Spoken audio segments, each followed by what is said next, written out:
Hey, how's it going out there today, everybody? Hope everybody's having a great day. Welcome to Trucker News, where we discuss news that affects trucking. So, if you're new here, be sure to hit that like button, subscribe, ring the bell, do the whole thing. Lots of stuff down in the description. If you're new, I sell merch. I got a Mudflap code. Anything I can do to make a buck, I'm in on it. You know what I mean? I'm here to make money. That's why they call me Cash. So, let's talk about news for today. Welcome to the news desk, by the way, in beautiful Bowling Green, Kentucky. Beautiful Bowling Green, Kentucky today. First story of the day, news says trucker arrested on felony burglary of a vape shop. I'm sure he was just trying to make it on YouTube. You know, that's like step one, turn on your camera. Step two, get your vape out. Story number two, semi-truck surrounded and looted during street takeover. Man, that's a crazy story there. Debris from a too-tall load sends motorist to hospital. Apparently an oversized load hit a bridge, and we'll talk about that. Video of unsecured load gives officer nasty surprise. Yeah, when something flies off the truck and hits a cop car, that's called bad luck. Hashtag dammitboy of the week right there. We're gonna talk about Johnny Ray's big rig on the track at Talladega this past weekend. Doing 120 mile an hour in a big rig. Come on with it. Let's see. Illinois trucking company files for bankruptcy after nuclear verdict. All right, we're gonna discuss that a little bit. Diesel futures show signs of fierce market squeeze. There you go. If we're not getting squeezed already, the futures are pointing more squeezing. So if you're not into squeezing, you might want to get out of trucking. And then Xing Z, whatever that guy, the leader of China, Z, whatever the hell his name is, lockdown will pull the rug from under U.S. truckers this summer.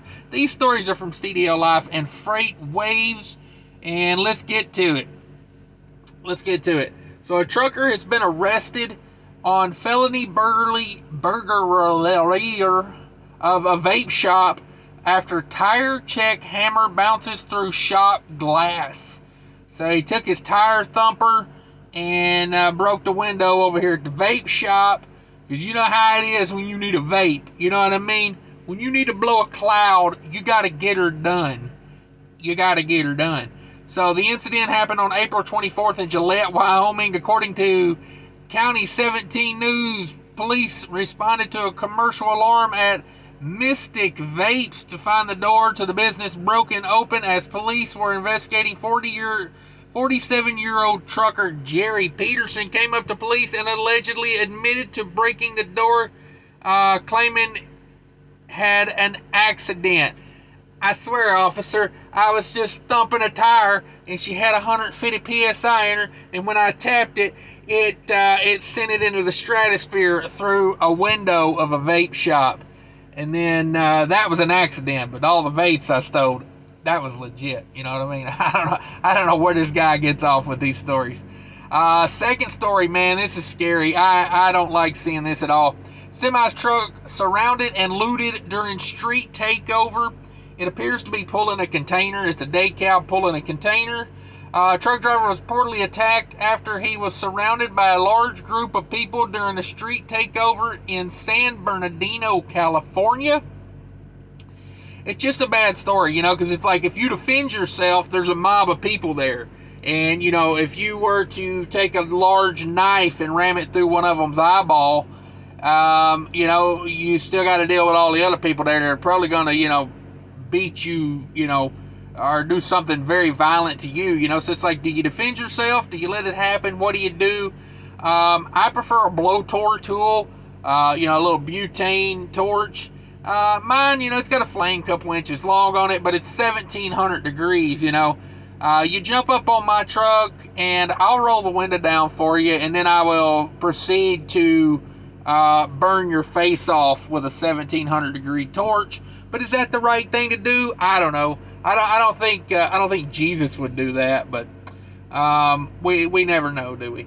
The incident occurred midnight on Monday at the intersection of 5th Street and Mount Vernon Avenue as hundreds of people blocked the roadway, shooting off fireworks and doing donuts. During the street takeover, a witness recorded video of a semi-truck driver attempting to pass through the intersection. In the video, you can see people from the crowd opening the door of the truck and later taking furniture from the trailer. Come on with it. There's no better way to refurnish your house than a street takeover looting, right? My suggestion on that would be don't try to drive through a crowd. If you see a crowd of idiots, avoid it at all costs. Maybe get your camera out, shoot some video of it, send it to your boy Cash. Email in the description down below. Just saying, I split some profits with you. You know what I mean? If the video goes viral, I'll split the profits with you.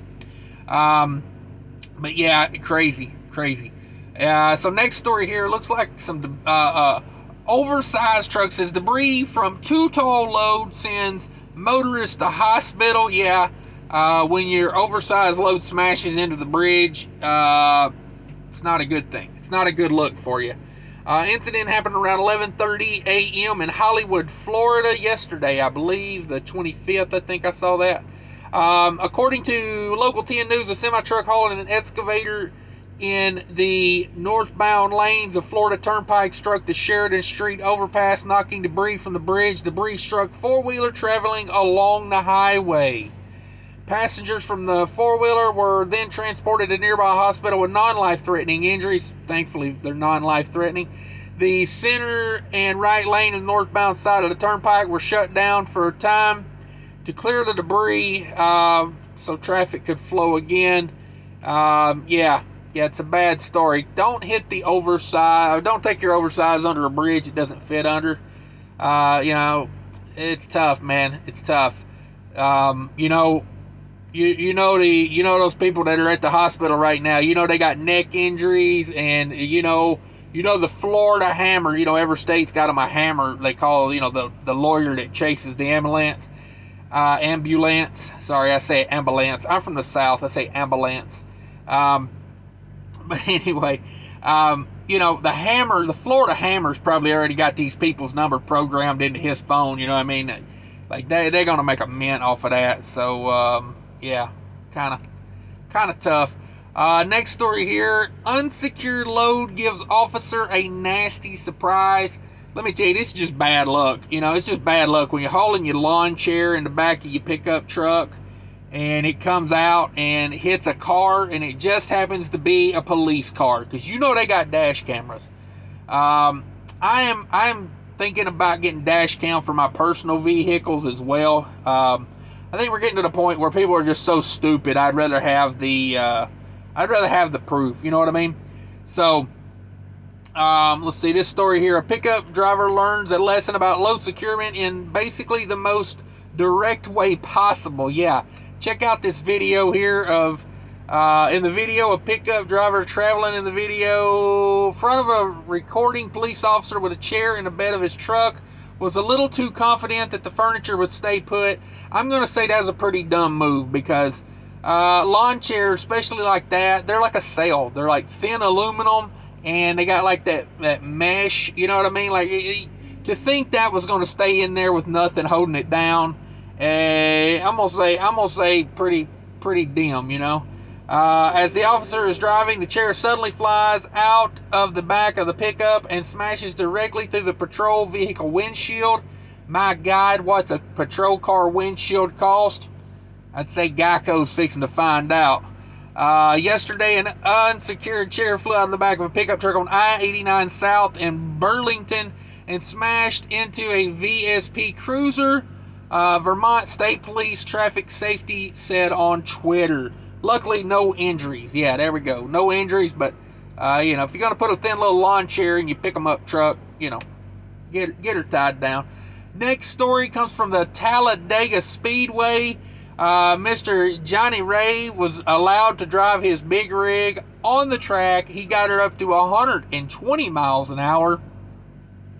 The clip, a truck driver, the iconic bobtail adorned with the American flag around the track as onlookers gazed at the rig, and the tradition started after 9/11 by the late Johnny Ray, acts as a tribute to the American spirit. Yeah, there you go. I'll throw a picture up here so you can see him going around the track. Got up to 120. Come on, 120. I believe that's a Kenworth W900 there. So that's what he was doing this weekend. See, next story here. What do we got? Illinois trucking company files for bankruptcy after nuclear verdict. It says, besides the $10 million verdict, Marvin Keller. You guys know Marvin Keller? I'll throw a picture up here of Marvin Keller. Is affected by increased fuel and other market conditions. Yeah, now is not a good time to get a $10 million verdict against you. Illinois-based trucking company files for Chapter 11 bankruptcy protection, citing a jury awarded of $10 million in December after 2019 fatal truck crash involving one of its drivers. Joseph Keller, president of Marvin Keller Trucking, headquartered in Sullivan, Illinois, filed the first of several emergency motions in the U.S. Bankruptcy Court for the Central District of Illinois on Friday, stating the bankruptcy filing is necessary to avoid irreparable and immediate harm to the carrier's operations. In the filing, Keller wrote that the substantial money judgment against the trucking company stemming from the injury verdict is the main reason for the family-owned trucking company founded by his father, Marvin Keller, in 1965. That's the main reason they're filing, says, because the $10 million verdict. Let's see, what happened? Marvin Keller Trucking was hit with a nuclear verdict defined as a jury award of $10 million or more December 2021, following a 5-day trial involving one of its former drivers, John Walls of Beecher City, Illinois. According to the Kentucky State Police report, Walls was traveling eastbound on I-64 at 11:31 p.m. on March 13th, 2019, when he crossed the grassy median and collided with a pickup truck driven by Christopher Short, 44, of Mount Sterling, Kentucky, who was headed westbound on I-64 in Bath County. Both vehicles went through a guardrail and down an embankment after Wall's rig pushed Short's vehicle, which became airborne and rotated clockwise through the guardrail and into a tree. Ouch. Short was pronounced dead at the scene. That's horrible. Leaving behind wife and their 4 children.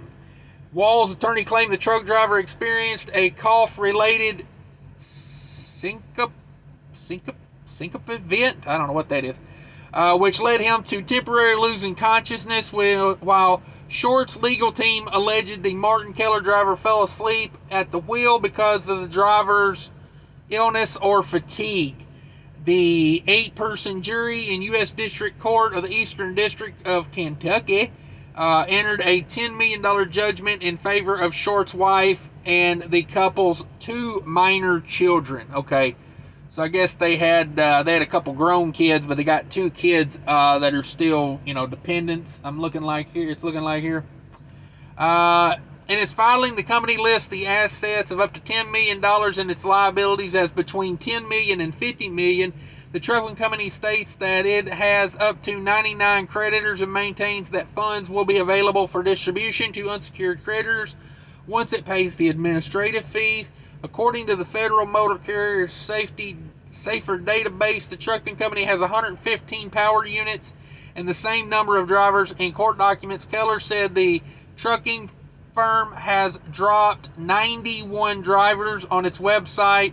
Family-owned trucking hauls time-sensitive regional freight, including food-grade commodities, consumer products, and non-bulk hazardous materials. So, the company posted a gross revenue of approximately $27 million last year and $28 million in 2019, according to the court filings. Just a horrible story there. I'm sure a lot of drivers are going to lose jobs.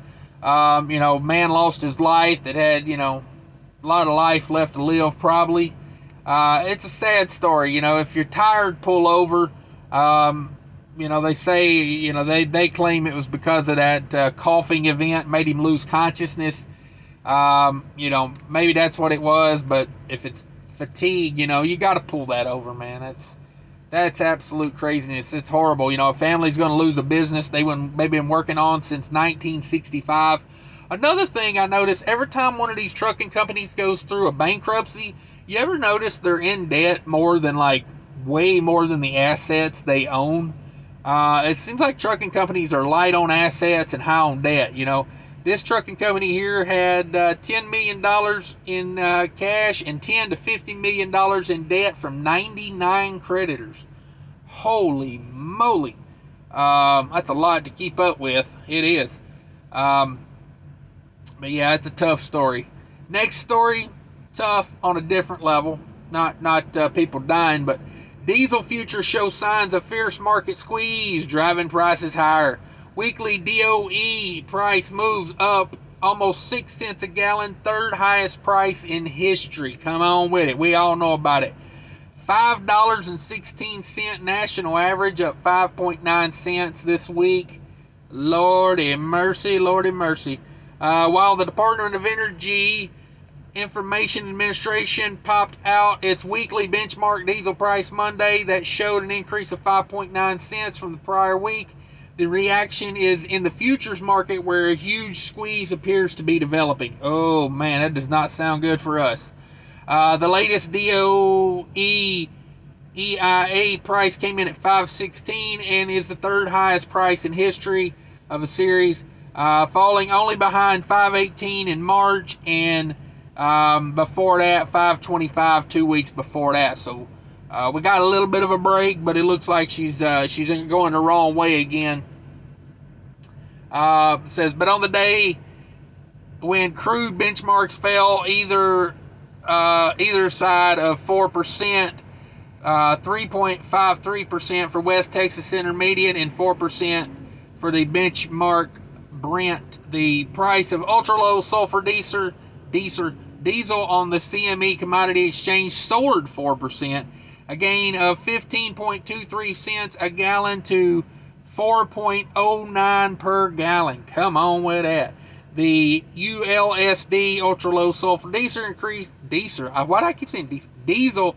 increase combined with a decline in crude prices sent the spread between Brent and diesel to unheard of levels. Comparing the front month price of both contracts yields spreads about $69.50 a barrel. On Friday, the spread was $58.77 a year ago.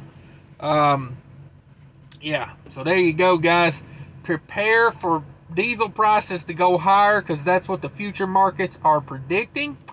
It says that there is a squeeze going on in diesel is evident. Not only is it upward movement while crude was going down, but by what happened in future months, the increase of more than 15 cents for the May contract contrasts sharply with 1.83 cents increase in June for a barrel. So May futures are going up on diesel, it looks like. So you've been warned.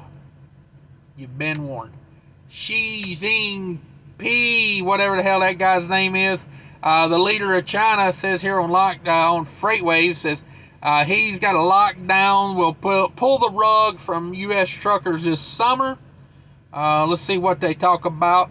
Whenever the trucking market slows, truck drivers look for someone to blame. Normally, a slowdown is a function of supply and demand. The market has too much dispatch capacity compared to the total number of loads on any given day. This summer, the trucking market could have one of the steepest declines in recent years, and there's an entity that deserves much of the blame. It's China's Communist Party. And its draconian and inhumane lockdown. Woo, big old words there. I got both of them. Bravo to me. While the motivations of China's government are unclear, one thing is certain: anyone subject to a China state lockdown compares it to being imprisoned in their own home. As seen in several widely spread media posts, the Chinese government has started to erect metal barricades to block people from leaving their homes, preventing passage even for food and medicine, while Americans watch in horror as innocent Chinese citizens are caught up in ill-conceived, reckless, and nefarious take your pick act by the Chinese Communist Party. There is little Americans can do about it, but the most geopolitical events these days, the lockdown in Shanghai and other Chinese cities, are also a supply chain story that will have a dramatic effect on domestic freight. So if you are dealing in pulling containers and freight that's coming from China, they're trying to say it's going to be slowing down, basically. The lockdown in Shanghai began on April 2nd, and the lockdown in Guangzhou began on April 11th, as geopolitical analyst Peter Zinn describes the situation on Twitter.